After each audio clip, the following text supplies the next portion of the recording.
Joining me today are some of my brothers and sisters in Trek. Scholar and author Kevin Wetmore, professor and chair of theater arts at the Loyola Marymount School of Communication and Fine Arts. Felicia Tomasko, editor-in-chief of LAYoga magazine and a faculty member in the Yoga Studies program in the Center for Religion and Spirituality at LMU. Rabbi Zachary Zysman, campus minister and director of Jewish Life, also at LMU, and our returning champion, who has come down from the mountaintop on high to join us today, Sister Rose Pacatte, founding director of the Pauline Center for Media Studies in Culver City. So welcome to all of you. Thank you.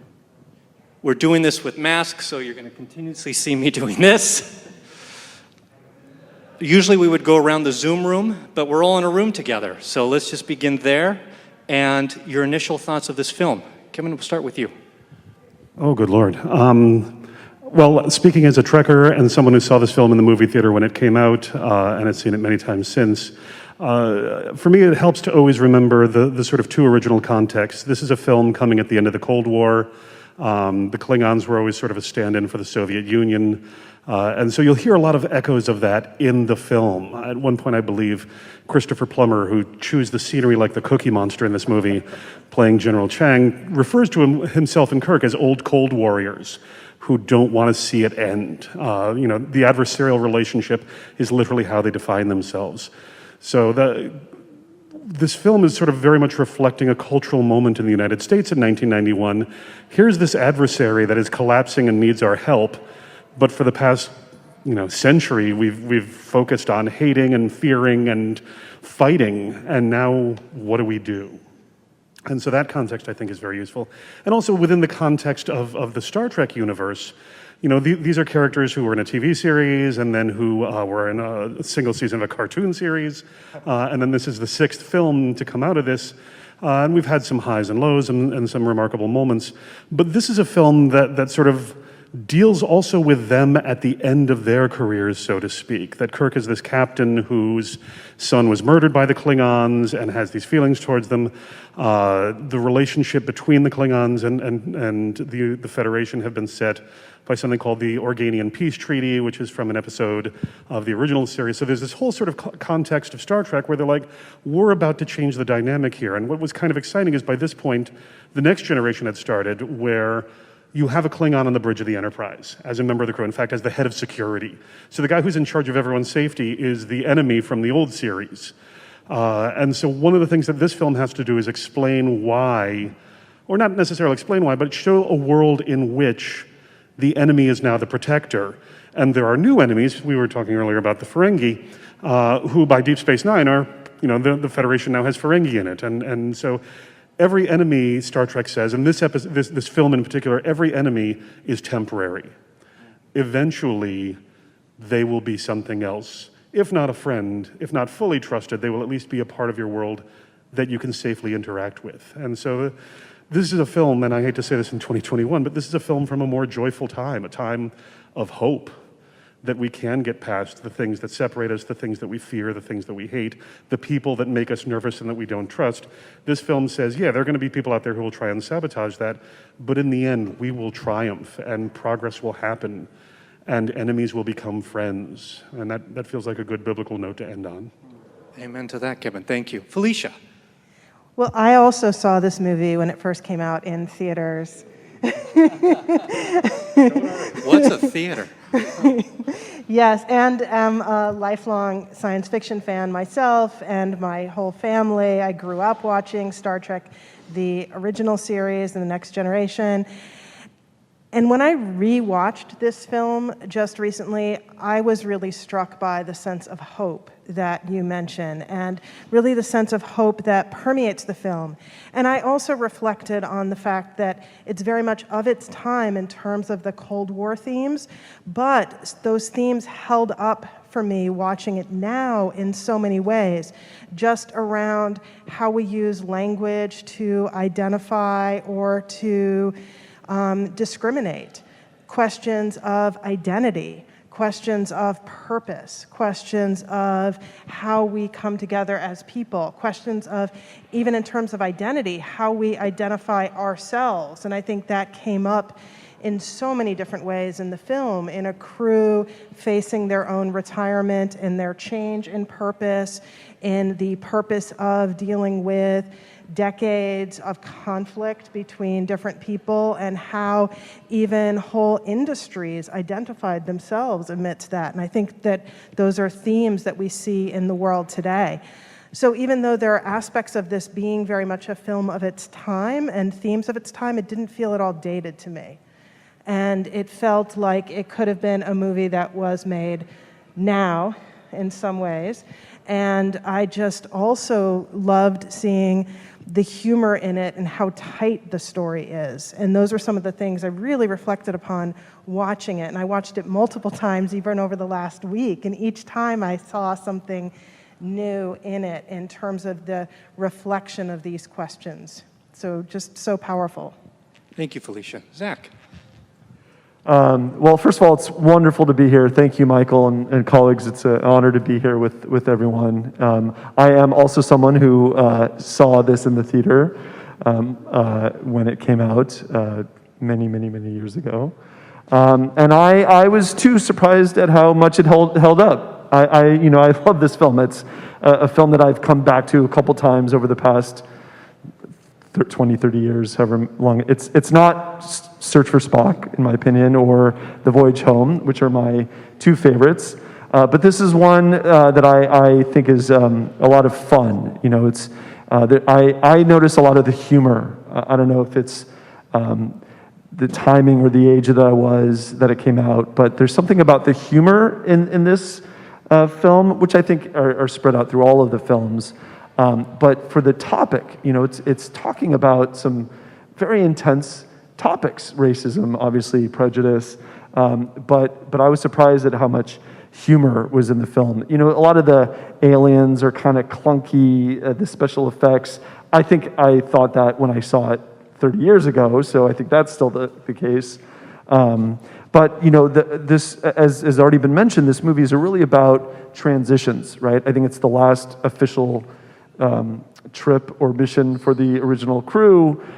There's a scene in Captain Kirk's bedroom. We've talked a little bit about this before, with a painting in his bedroom. It's the expulsion from paradise, right? And they talk about it in the movie about it being about endings. Well, this being the last mission for the Starship Enterprise is a little bit about endings, clearly. But I think it's also talking about, I'm trying to connect it to what's happening now. We're in a little bit of a liminal space in terms of how we are dealing with each other. And, it would be interesting to see how this movie, if it came out now, how different it would be. I don't think it would be the same movie that we saw 30 years ago. But I think it does give a really interesting look at this sort of weird space, this weird transition. And I do appreciate the hope that it gives us. So anyway, I love this film. Wonderful. Thank you. Rose. Thank you. Thank you. It's really wonderful to be here again with everybody. And I did not see this movie in the theater when it came out. It was 91. It's true, I was not in the novitiate, but I was in New York. And instead, I went to see Sister Act. So forgive me. But anyway, it came out about the same time. But watching it for the first time this morning, I got up early to watch it. And I was really struck, of course, because it's science fiction, but is the humanity of it. And even though Dr. Spock took great offense at being, when they said, well, we're all human, I thought that was really funny, going to the humor part. There's so much of that throughout. But the themes of humanity, inclusivity, diversity, peacemaking, and right away, the idea of dialogue, that the importance of dialogue, the only way to have peace is through dialogue. St. Paul VI said that, Pope Paul VI, when he went to the United Nations, and even subsequent popes have said that. The only way to achieve peace is through dialogue, and not reaching for violence as the first way to resolve our differences. And I think that is what is learned in the process of the narrative of this particular film. And I certainly agree with the idea of hope, but it's still very much its own entity as a science fiction, a speculative fiction. And I'll just mention one thing here. Do you remember the gravity boots that they find, right? Well, they look like those boots they give women when we break the fifth metatarsal of our foot. And they're about as heavy. And I said, but you know, some things that we have today were originally imagined in science fiction. And so I think there's a lot more going on in different levels and dimensions of this film and science fiction in general. Well, let's unpack that a bit, science fiction in general. And Kevin, I'll throw this one to you. Star Trek seems to have a significant place in our zeitgeist. Why is that, you think? Why does this appeal to so many different types of people? Okay, we could do an entire afternoon just on that question. But the short answer is, I think, a few different things. One, science fiction, particularly by the late 60s, had grown very nihilistic. And it's this notion of the future's not a good place, that we blew it up, it's now the planet of the apes, or the Earth is destroyed, Soylent Green is people. And along comes this little show that goes, no, we're going to be fine. We have our problems, but we'll get past them. There'll be periods of pain and problems, but humanity's future is in the stars. Humanity's future is in encountering, and it's that whole opening narration by Shatner in terms of, yeah, our job is to explore, to go out, to find strange new worlds, to seek out new life forms, new civilization, interact with them, and go where we've never gone before, because that ultimately is what will save us as a people, and that ultimately is our purpose here. I forget who said it, but Earth is the cradle of humankind, but we're not meant to stay in the cradle forever. The whole idea is that we get out there. So Star Trek gives hope and says that it's going to be okay. And not only is it going to be okay, it's going to be awesome. There's a little bit of wish fulfillment in it. I mean, the idea of a transporter is awesome. I don't know about you, but I hate airports. I'm not crazy about having my molecules scrambled, but the idea of just stepping into something the size of a bathroom and suddenly I'm in Connecticut where my family is, that appeals. So there's that. There are kind of characters. You've got Spock, who is pure logic. I believe he's from Connecticut. I'm not going to feel emotion. I'm just going to think about this logically and then have a sensible meal. So there's recognizable characters. Kirk, who can be headstrong. You've got the very passionate McCoy. So you've got these three iconic characters, then surrounded by these other characters who are present. But the dirty little secret of sci-fi is it's not really about the future. It's about now. It's really a way of distancing to talk about things. So the original Star Trek dealt with racism, dealt with gender prejudice, dealt with the legacy of the Second World War, dealt with what was going on in Vietnam, and it did so in ways that didn't frighten people away where they're, I don't want to deal with that political stuff. Instead, it told stories. And perhaps that's one of the answers to your question, is that we use the term science fiction, but the popular one now is speculative fiction, that we speculate on what's happening and what might be possible. And so Star Trek shows us a technological future that is not a dystopia, that is remarkably human, though Spock would take exception to my saying so. But when we say human, what we mean is it's real, it's personal, it's not about the machine, it is about being. It's about existence. It's about existing, coexisting together. That in every episode of all of the different Star Trek series, there's always the technobabble, well, if we reverse polarity on the ion engines, you're like, oh yeah, okay. But in the end, it's about, well, these people care about each other, they're concerned about each other, and they use those personal connections to actually change the universe. And so that, if anything, Star Trek shows the human potential, what we could be. It's us at our idealistic best. And it is also sometimes us at our worst. To bring it back to this film, and as sort of a final statement, the Undiscovered Country shows that we can work together. There's a conspiracy of humans and Klingons to sabotage the peace talks. So the irony is, they showed we can effectively work together if there's something we want to do, even though that thing we're trying to do is assassinate Chancellor Gorkon and the President of the Federation. But we can work together. So even at its lowest moments, look, it worked. And that's not something we always see these days, that even when it works, we're all still wearing masks. So Star Trek promises that it gets better. And I think for those of us especially who encountered it as tweens and teens, that's a message you want to hear a lot. It gets better. It's not always going to be like this. What a wonderful message to be carrying in a time like this. Now, I want to piggyback off something you said earlier, Felicia, if I may. This film came out 30 years ago this month, I believe. I believe the release date's in a couple weeks, mid-December, I believe it came out in 1991. As a writer, why is it that this story still seems to have the same impact in 2021, even for yourself, that it did in 1991? Well, I think there's something about fiction that kind of takes us out of the present moment. It's almost too hard, I think, to watch things that are too close to what's happening right now. Like watching something that's directly about the challenges that we're facing or the suffering that we're facing can feel like too much like watching the news or too much like what we're dealing with just walking outside the front door.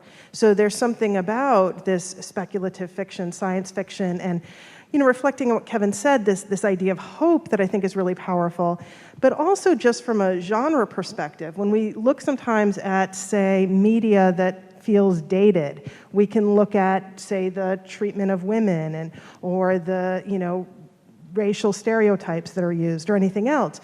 And one thing about Star Trek specifically that I know many people have mentioned is it was part of the ethos of the creation of the television series to really look at representing diversity on screen and to look at representing a very hopeful future instead of a nihilistic future, which does appear in many different kinds of fiction.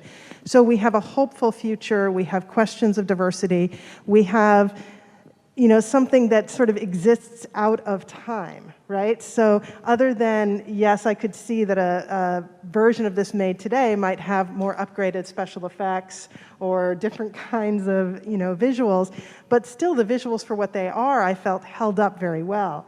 And the story is very tight. Like watching it from a storytelling perspective, the story is very tight, it moves. There doesn't feel to me like there were any wasted moments. And then the humor, and the use of humor in so many different ways by different characters lightens up what is a very challenging tale about the things that showcase our lack of humanity.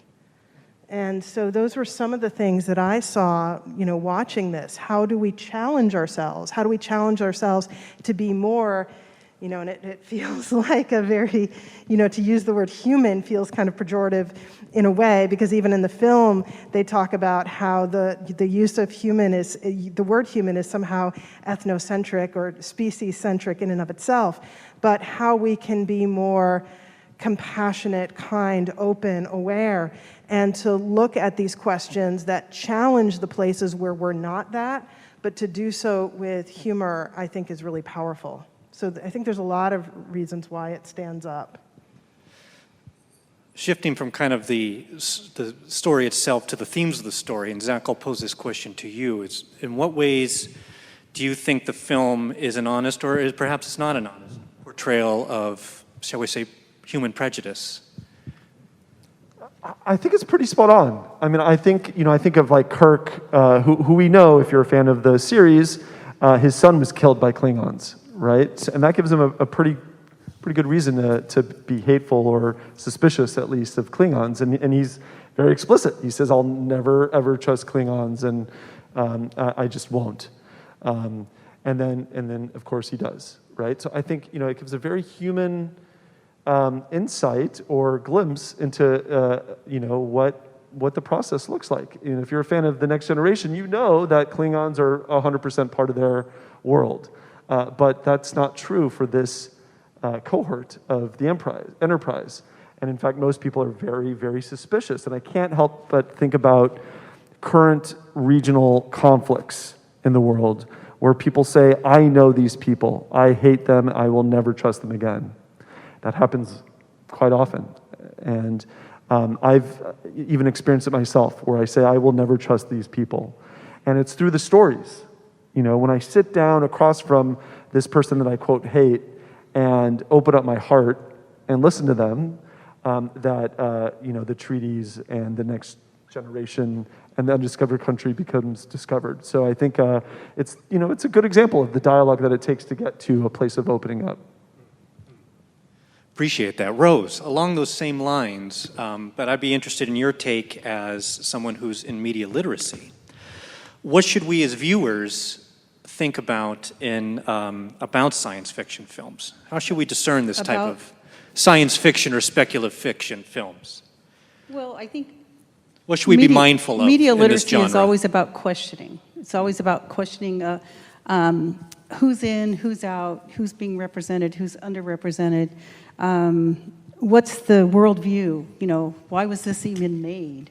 You know, yeah, we were talking before about the director wanting to make more money, but there was that. But he also had a worldview that was a much better place than what we were in at the time, or coming out of at the time. And so media literacy and that having that critical eye and looking at power structures, because this is all about power and who has the power because of their race or because of who they are, you know, and the differences that have been established as barriers between them for so long. And, you know, I was even thinking that, you know, they've only got 50 years left because of how they've misused their resources and things like that. But in a way, it's kind of referencing genocide, which we still even see today, where people are languishing in certain countries, in other countries we're flourishing. Why is that? Why is there this imbalance in our universe? So that theme, to me, is dominant in the film as well. So a media literacy person is always going to look at relationships and relations of power. And this, as you go through this film, it's back and forth. It's, you know, then when they get captured and they go on trial and, you know, there seems to be a lack of justice there. That's another thing that you want to look at is the social, the dignity of, well, we don't want to say humans here. Who should we say? Of these people, these beings, you know, these people who can think, feel, and that are really alike in so many ways, maybe just different in the way they look and their life experiences. But media literacy, of course, would look at that and then say, well, what am I supposed to do with that? Once I know that, what do I do with that? Well, how it comes out in our relations, even on social media, like how we present ourselves, how we react or respond on social media. It's how the media that we create, because we're all content creators now.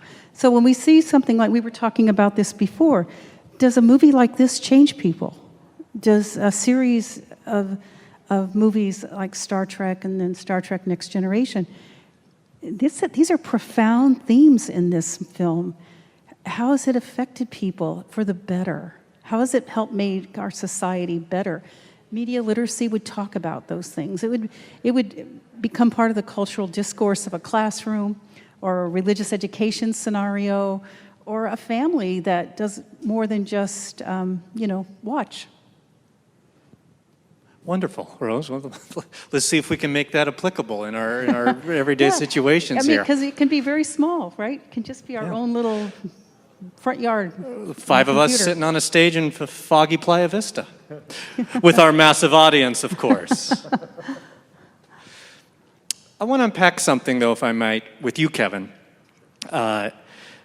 It's hard not to notice the regular references to Shakespeare throughout this film. Why is that? Why is that important to the story? For a couple of reasons. One, well, Star Trek has always posited that even in the future, literature, historic cinema, culture, music are all important. That storytelling is important, that it's not just about the science, it's not just about your job. That, there's an episode in the original series that opens with this sort of very strange alien murder, and they cut to show that there's an audience watching, and Kirk leans over to Spock and goes, oh, it's an Arcturan Macbeth, interesting concept. And it's absolutely wonderful. From the very beginning, they're like, oh yeah, in 300 years, they'll still be doing Shakespeare.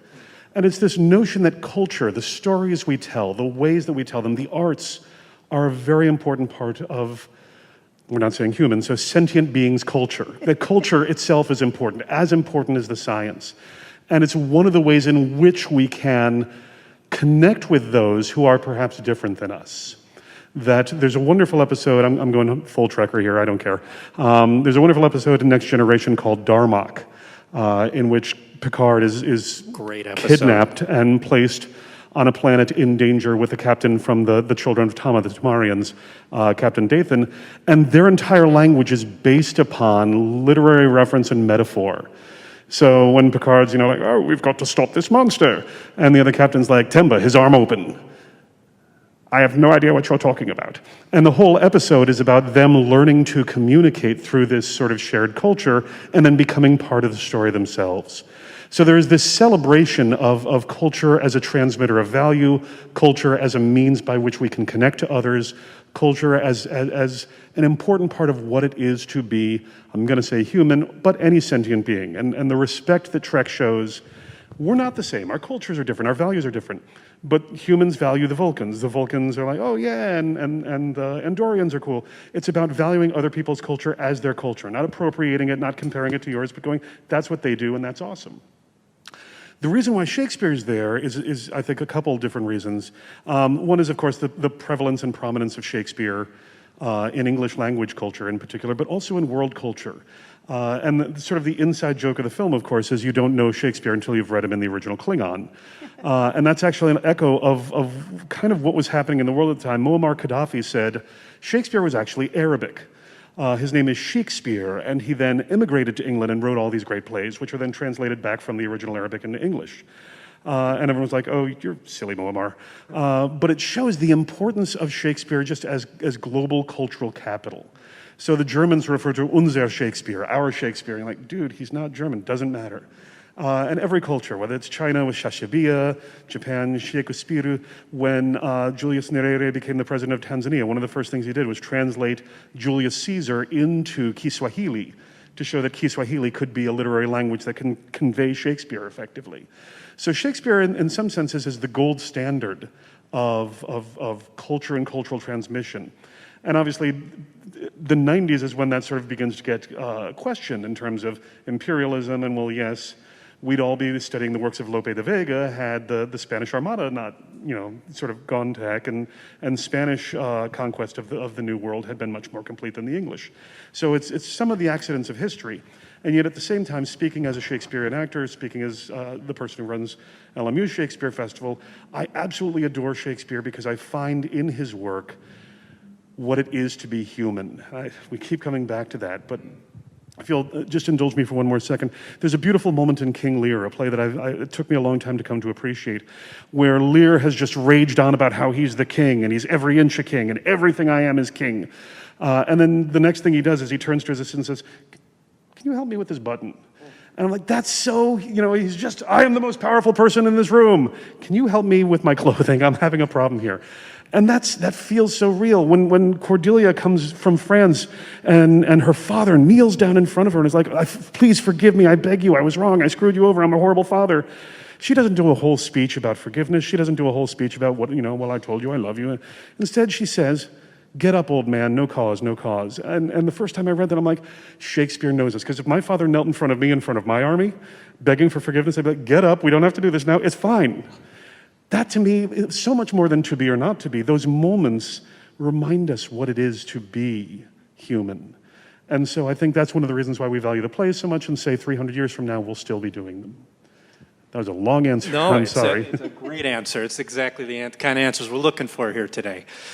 Felicia, I want to talk a little bit about, I think with everyone here, talk a little bit about how you see the values of your own life and work and practice, spiritual, philosophical, reflected in this. Maybe you could talk a little bit about your own yoga practice and how you see that reflected in this film, and what ways you can connect with it. Well, as a yoga practitioner, as a yoga teacher, as somebody who's on faculty in a yoga studies program, there were so many things that I thought of watching this that probably the creators of the film did not necessarily think about this from a yogic perspective.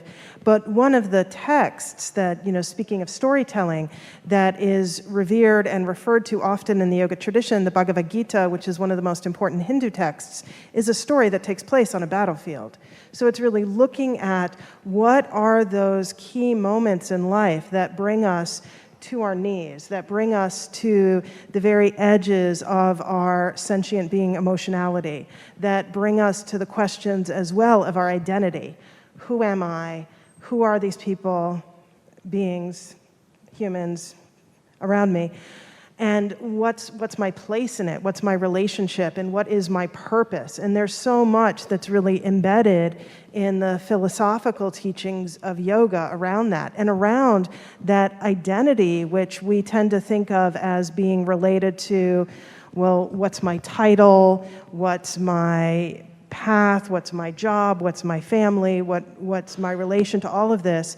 In the yoga tradition, it's said that identity is really none of those things. It's none of those things because all of those are temporary.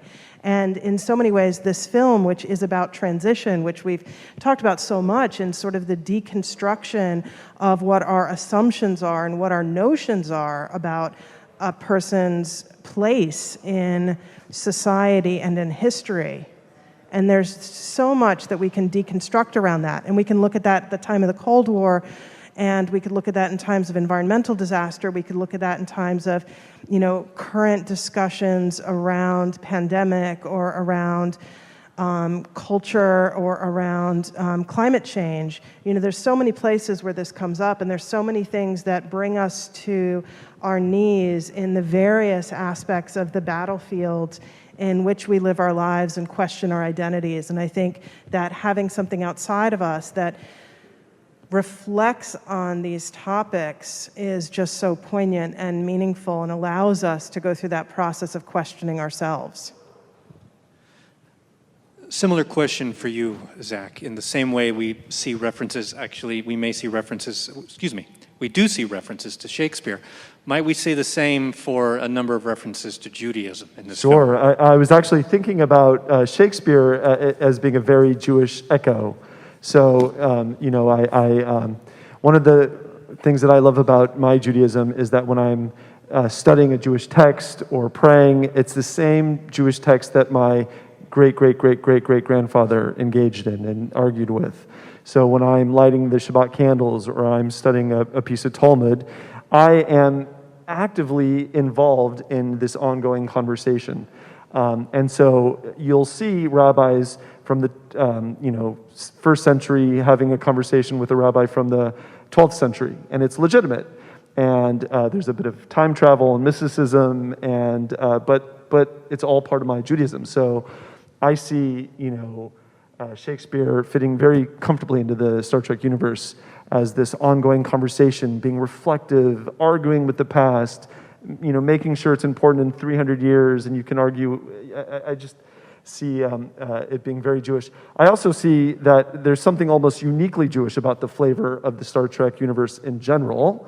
And here I'll quote my friend Sheldon Teitelbaum, who says in his best Vulcan, he says, "Consider," I think that's what Spock always said, "Earth has chosen a federation as its greatest organizing entity.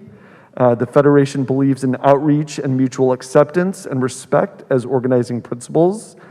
There's this nomadic protagonists who are constantly wandering the universe. Spock was hired. He uses rabbinic gestures, as most of us know. Thank you. I'm the only one who can't do it, but thank you. This is a rabbinic gesture to convey salutations. Spock seems like a Talmudic scholar who's talking about logic and sort of tangentially talking about wisdom. And even his home planet, Vulcan, is this desert, stand-in for ancient Israel in many ways. Even there's this ancient Near Eastern feel with, the Vulcans wearing priestly garments. And I think even at one point, Leonard Nimoy used descriptions of priestly vestments to suggest costumes for the Vulcans. So, yes, I see all of this being just uniquely, uniquely Jewish in many ways. I mean, Nimoy, Koenig, Shatner, many producers, writers were all Jewish, and I think they used that, their influence and experience in forming the Star Trek universe. Terrific. Rose, similar question, but I'm actually going to throw you a bit more specified version of it. What does this film to you say about understanding reconciliation? it's very, I think the whole thrust of the narrative is toward reconciliation and dialogue, that the only way we're going to move forward here is if we can put the past behind us, especially for Kirk, right? He's like the key person that has to let go.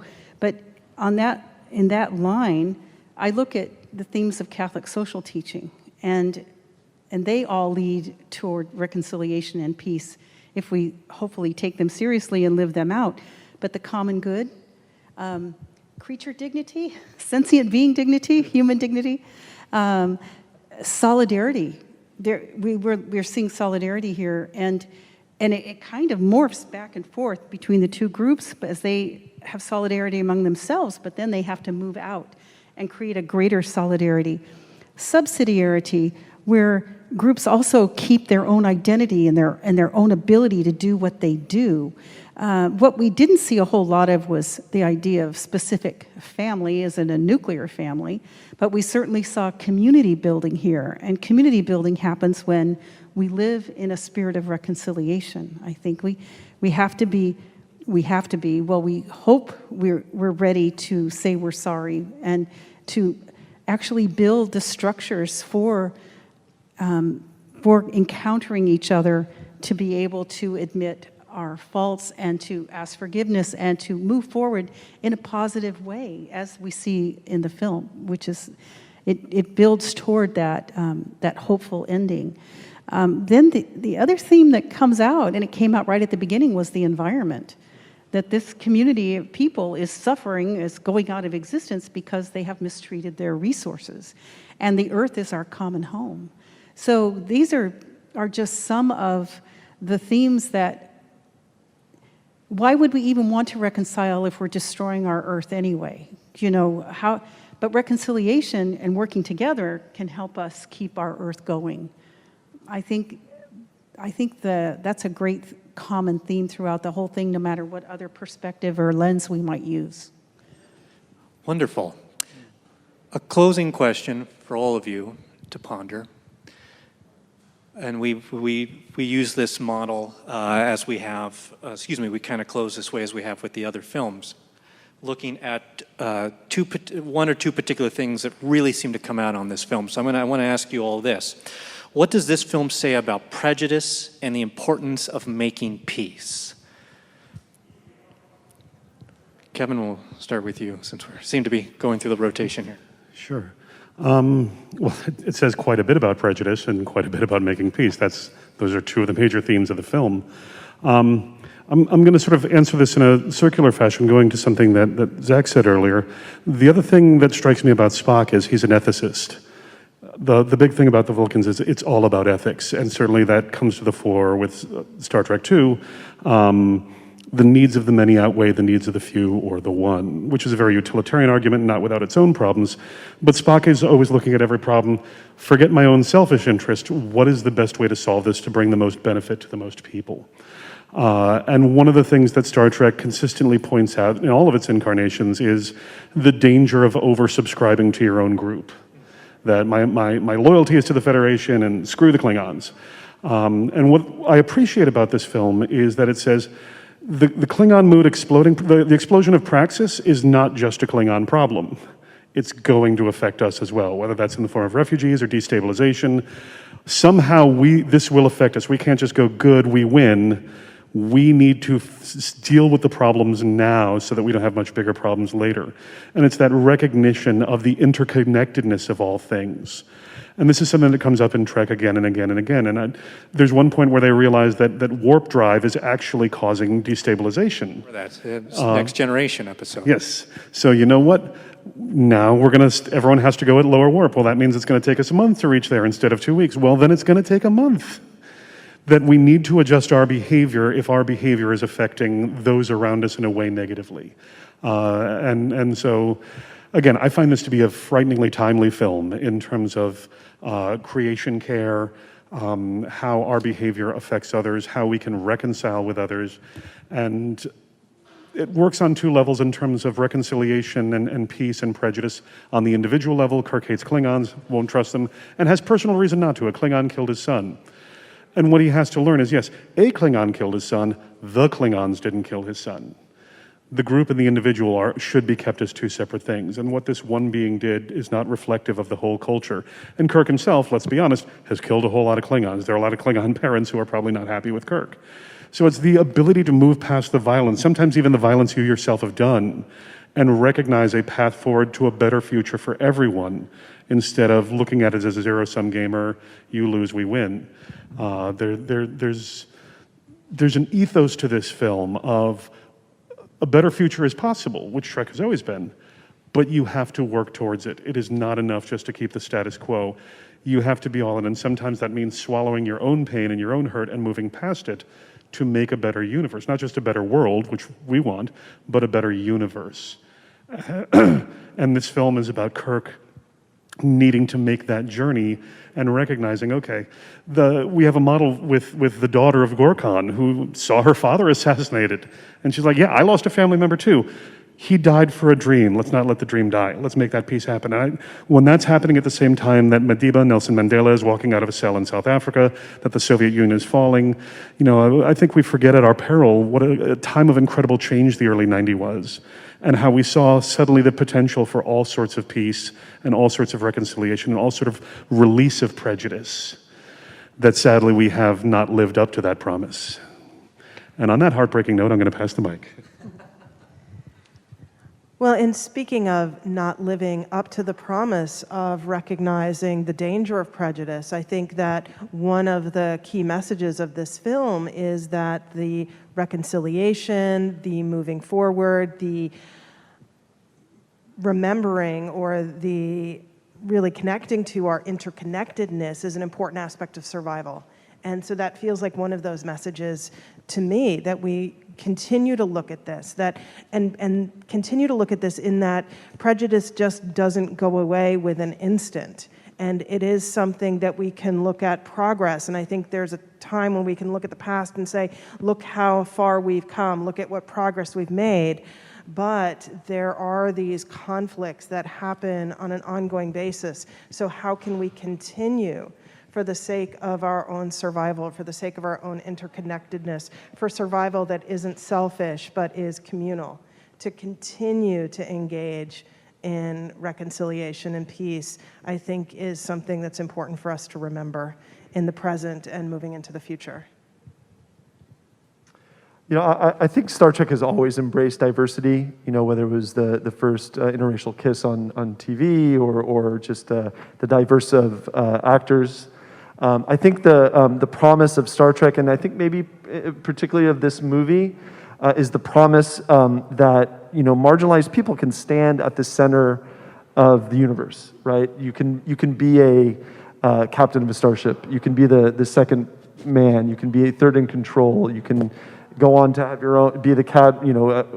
Sulu has his own ship, I think, in this. He's his own admiral or captain, I think.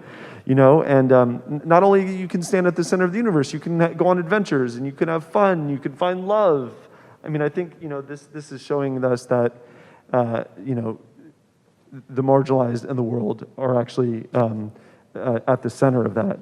I keep coming back to that scene where Shatner says, I will never, ever trust these people again. And then, of course, he does. And to me, that takes an enormous amount of discernment, reflection, honesty. I think he even says, we're doing the same thing to them that they're doing to us. We hate them, they hate us, where are we going to go? And that takes a tremendous amount of humanity, or, humanness, empathy, to be able to achieve that. And I think this movie helps us get there.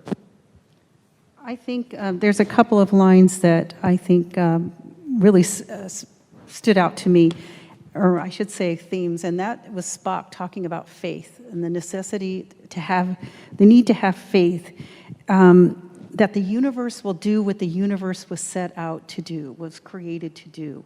And that he says logic is the beginning of wisdom. Okay, but true, we want to think, we don't just want to act without thinking of consequences of our words and actions. And the idea that, this other quote, if there is a brave new world, our generation will have the hardest time living in it.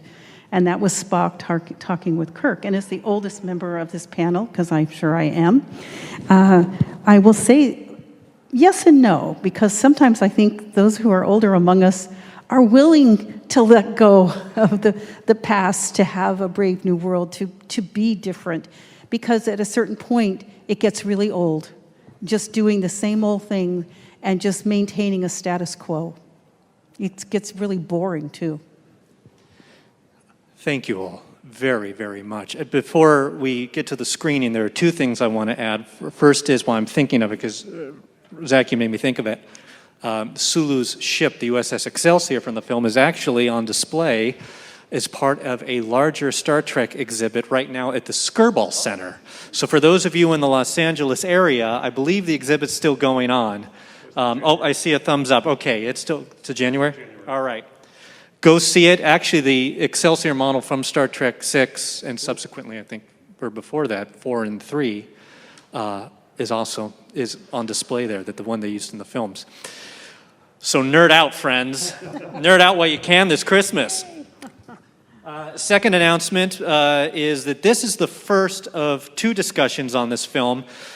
The second discussion will be online Friday, the Q&A, in which we will take all of your questions. Please post them in the comments section of this video. Watch the film if you're at home. Join us for the screening in a moment here. And we will answer your questions Friday morning on Zoom. So we will continue this conversation then. I'd like to thank our panel again today, all of our colleagues, especially those here at the Playa Vista campus who, after 2 years of doing this from our Zoom bedrooms, have let us back into this wonderful location. It's been a real pleasure to do this here, and we look forward to continuing this conversation on Friday. Thank you all very much. Thank you all very much for being a part of this. And with that, I haven't been able to say this in 2 years. Let's roll the film.